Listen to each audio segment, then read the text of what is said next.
Welcome back, everybody, to the Pittsburgh Pirates franchise here on MLB The Show 20.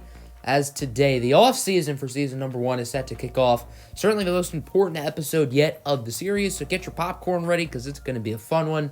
Later today and tomorrow, I will be streaming spring training games on my Twitch. Link is in the description if you do want to go and check that out. And then opening day will be uploaded this coming Tuesday.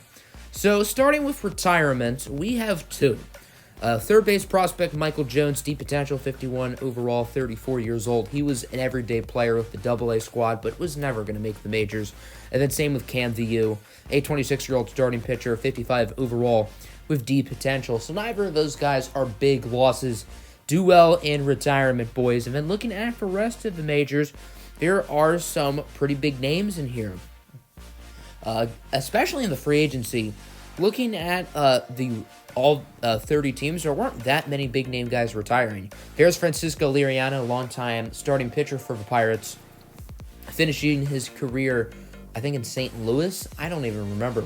But I would say there's more talent here in free agency. Guys like Rajai Davis, Wade Davis, Jacoby Ellsbury, Marco Estrada, Curtis Granderson, John Jay. You got Pat Neshek, Brandon Phillips. None of these guys, Fernando Rodney as well, none of these guys were superstars, but all quality players.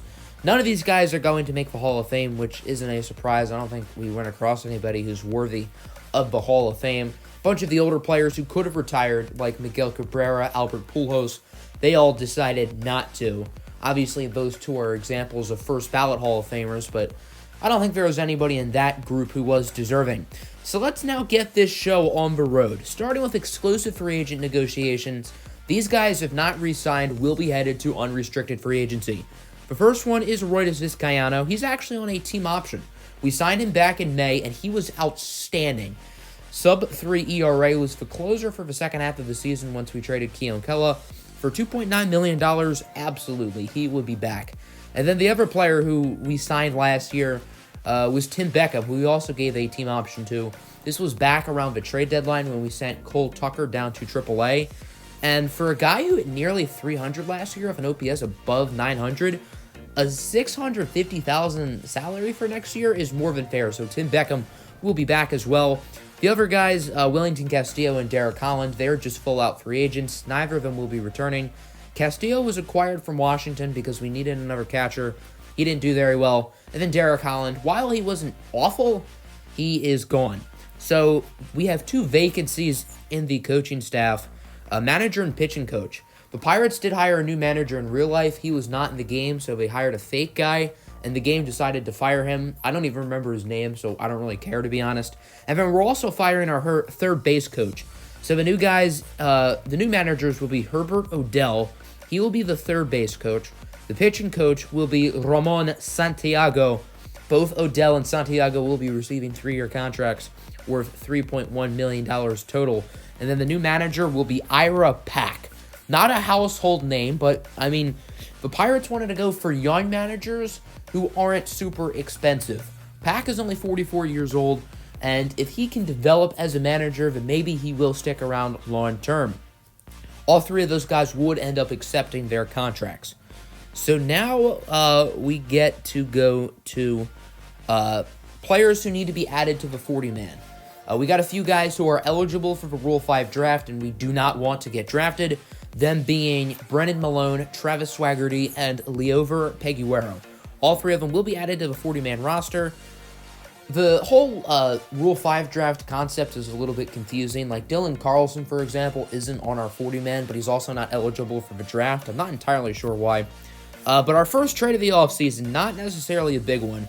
Jeff Hartlow is going to the Blue Jays for Adams Quavias, who is a relief pitcher prospect. Main thing we were doing there is saving money and opening up a 40-man roster spot. Really the only reason why I did that trade. And now onto the arbitration stage.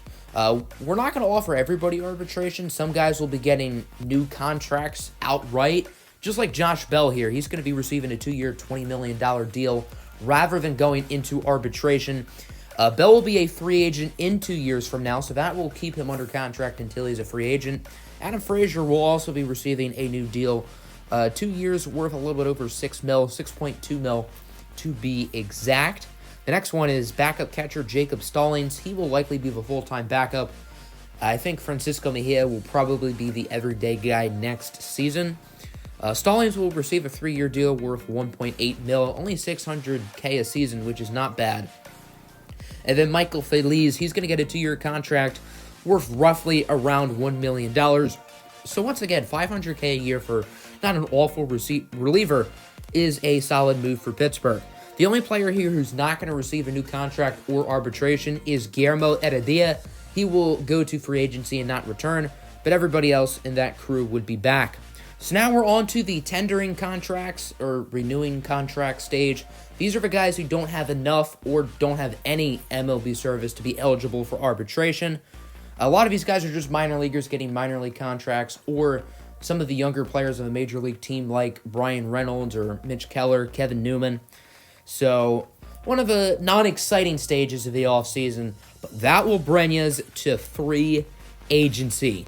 And the Season 1 class is usually the weakest out of all the MLB The Show free agencies that you'll see throughout the next, 5 seasons or so. And I don't think it makes sense at this point for the Pirates to necessarily splurge on a big name like Mookie Betts. But for right now, I think they could look to sign some quality Major League talent, starting with Matt Duffy, a third baseman. He hit .305 last year at the Rangers, and he will likely be a platoon bat off of the Pirates bench. He received a 1-year contract worth $2.4 million. If he plays super well and the Pirates are struggling, maybe they can look to trade him. The next player who's going to be signed is also going to be another bench bat, maybe even a platoon guy if someone like Gregory Polanco or whatever is struggling. And that's going to be Chris Davis, the power-hitting machine from the Oakland Athletics. Not a guy who's going to hit for high average, but this is one of the top home run hitters in all of baseball. And if we're down by 3 with 2 runners on in the 9th inning and we need a pinch hitter, Chris Davis is the guy to call. And then the big fish that the Pirates are going to attempt to go after is closing pitcher Ken Giles of the Toronto Blue Jays. Giles has been a consistent star in the Phillies, Astros, and now Toronto's bullpen for a while, and this team needs that guy in the bullpen. Giles is going to be offered a 2-year contract worth $20 million with a player option for the second season. So this could be a 1-year rental. Giles could leave. Maybe he's trade bait as well. But if he's pitching well and the Pirates are struggling when we hit the deadline, maybe Giles is a guy who could be moved, and I think he has quite high trade value. And then Aaron Sanchez will be signed to a 1-year deal worth about $600K. Sanchez was one of the most promising young pitchers in baseball a few years ago, but has really fallen off the face of the earth. Didn't pitch in the major leagues last year, and this is going to be a 1-year prove-it deal. He will most likely start in AAA. If he pitches well, he can come up to the majors. So then we would go after a bunch of minor league contracts as well. A few of these guys have A potential. There were more A potential guys in here. I just didn't want to totally cheese the system and offer everybody. But I did go after a few. I think the best one of the group is probably closer Leonard Iguchi, 56 overall, 23 years old with A potential. So here comes the big moves of free agency. Starting with Trevor Bauer, he's going to go to the Chicago Cubs. We're going to try to clear up some roster spots. 3 pretty bad prospects going to the Indians for another not-so-great prospect. And then we would do the same with the Nationals. Nick Mears, Brett Pope, and Robbie Glendening going to get us Dino Salas, a relief pitcher. And now the Pirates would receive pretty big news themselves. Ladies and gentlemen, we got him. Ken Giles has accepted the contract from the Pittsburgh Pirates, and he will now be joining this bullpen. What a massive upgrade for this team. I mean, we needed a star reliever, and we got one. So, Ken Giles, welcome to the squad, buddy. He will be the closing pitcher next season, and maybe the season after, depending on multiple circumstances. So, as you can see, as I mentioned earlier, all 3 of the guys we went after for the coaching staff, Pac, Santiago, and Odell did accept.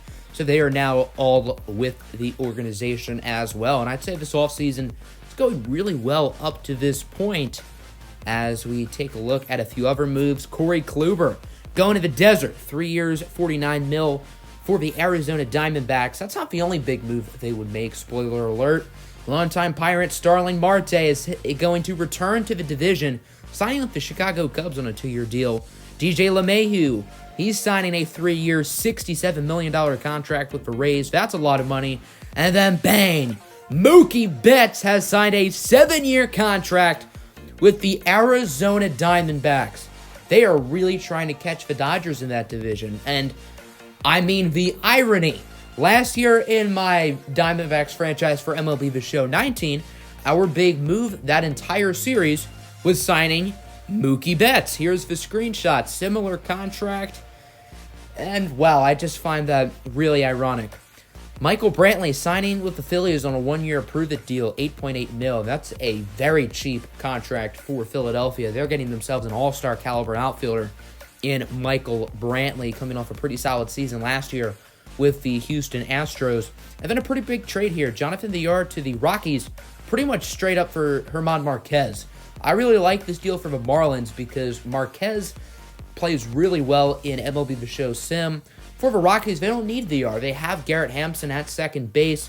Maybe they want to move VR to shortstop long-term because Trevor Story is a free agent next offseason. Just a potential idea.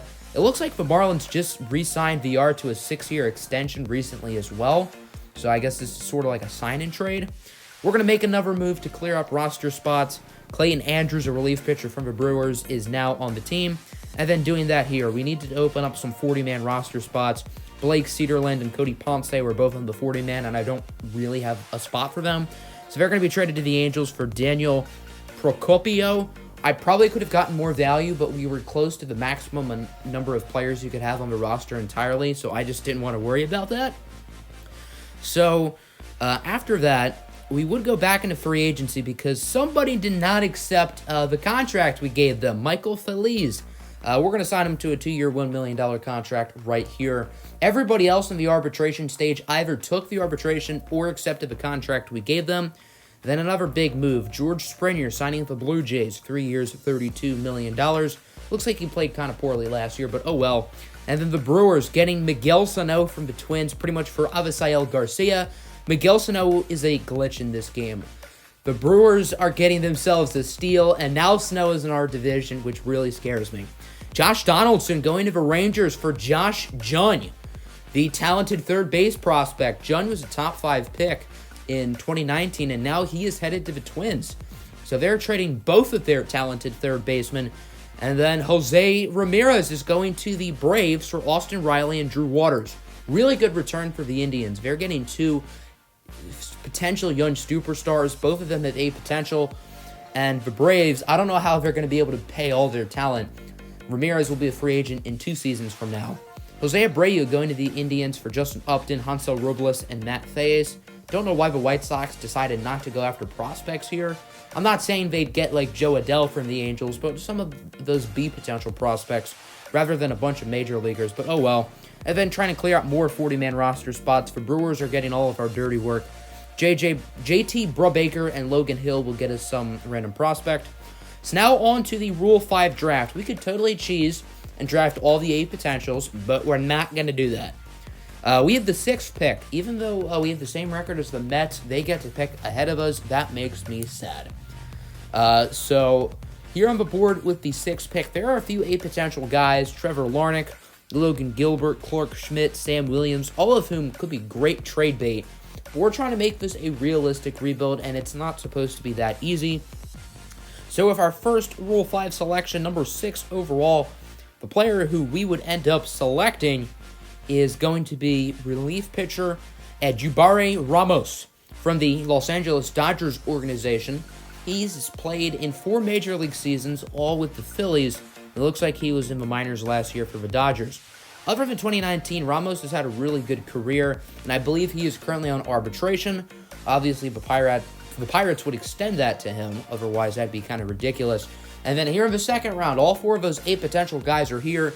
As I said, I could just pick them and cheese, but we're not going to do that because we want to make this a challenge and we want to make it realistic. We're not trying to build a super team right away. Maybe at the end of the series, this team will look stacked, but for right now, we're not going to be selecting any of them. So as you can see, here's the Ramos thing with the arbitration. I think the Dodgers already offered it to him, but we would just keep the arbitration with him. So now simming to arbitration hearings all the way in the month of February. The Padres would offer as a trade Adrian Morejon and a potential pitching prospect for Brian Reynolds. Certainly an interesting idea. We're not going to take it. Brian Reynolds is a core piece of this future, but it would be something to consider. And now here in February, I was expecting a bunch of crazy trades to happen within that 50-day sim, but there were none. Absolutely none. So here's all the arbitration stuff. All of these guys would get their arbitration. And then no one needs their contract renewed. So now it's time to simulate to spring training and round out the roster. So as you can see, everybody is now officially under contract, which means we can trade anybody. We can trade for pretty much anybody in the league. And here is a pretty big trade with the Miami Marlins. So it involves Seth Beveridge here. I cannot say his last name because I'll get demonetized if I do. He was only on the team for a couple short episodes, but I figured for one last time we get to yell, Seth Dilly. Also trading Kyle Crick. He was really bad last year, and I don't really see a long-term spot for him on this team. And then Jose Osuna, a guy who I was probably going to have start in AAA next year. He's really angry at the organization anyway. They are all going to Miami for 24-year-old starting pitcher Jordan Yamamoto. Yamamoto is a 78 overall, and I think this makes sense for both sides. For us, we get ourselves another pitcher in the rotation, and I don't think any of those three players we were giving up are going to be a big part of this team's future. He hasn't been great with the Marlins. He hasn't necessarily been bad, but they don't really need Yamamoto. With their addition of German Marquez, their rotation is pretty much set, as they also have Pablo Lopez, Jose Urena, Sandy Alcantara, and Caleb Smith. So one of your starters is expendable, and we are going to capitalize. So Jordan Yamamoto, welcome to the team. Also going to be clearing out a 40-man roster spot and some money. Trading Montana Durupo to the Yankees for a catcher. And we needed another catcher in the organization anyway. I think that's actually the main reason why I did that trade, not for 40-man purposes. So now officially simulating to spring training. Here we are. So as I said, later today and tomorrow, I will be streaming spring training games on my Twitch account. I totally made a projected lineup for the regular season. I wish I didn't do that because obviously I want to get guys like Brian Hayes and O'Neal Cruz playing every day. I want to have the main focus of spring training being playing guys who are fighting for roster spots, not necessarily playing guys like Josh Bell, who are stars on this team and have nothing to worry about. Here's a look at the rotation for now. That's probably who our starting five is going to end up being, unless somebody like Brandon Waddle really outperforms one of those guys towards the back end of a rotation. But other than that, I am very curious to see how spring training does end up going. Now we currently have 3 top 50 prospects. Santiago Osuna has been added. He's number 11. I'm surprised he's that low because he's only 18, 64 overall with 98 potential, and he's actually lower than Dylan Carlson, believe it or not, which is a little bit of a surprise. Also, the game gave Dylan Carlson jersey number 69. Nice. I didn't even do that. But obviously, we do not need to change that. Every time Dylan Carlson hits a home run, we get to yell, nice. The other top 50 prospect we have is going to be Brian Hayes. He's at number 43. And then O'Neal Cruz, I guess, is a borderline top 50 prospect. I expect either one of Hayes and Cruz to start the season on the Major League roster, and then the other one will start in AAA. Osuna will begin the season in AA, and then Dylan Carlson, I plan on making an everyday player with the Major League roster next season, unless he's absolutely terrible in spring training. I think he's more than ready. Now a 76 with morale, so that's pretty good. And that's going to end the episode. I hope you guys enjoyed. As I said, next one will be spring training. The team ranking is now 22nd, which is an improvement from last year, but obviously we still have a long ways to go with this rebuild. Have a good one. Peace out.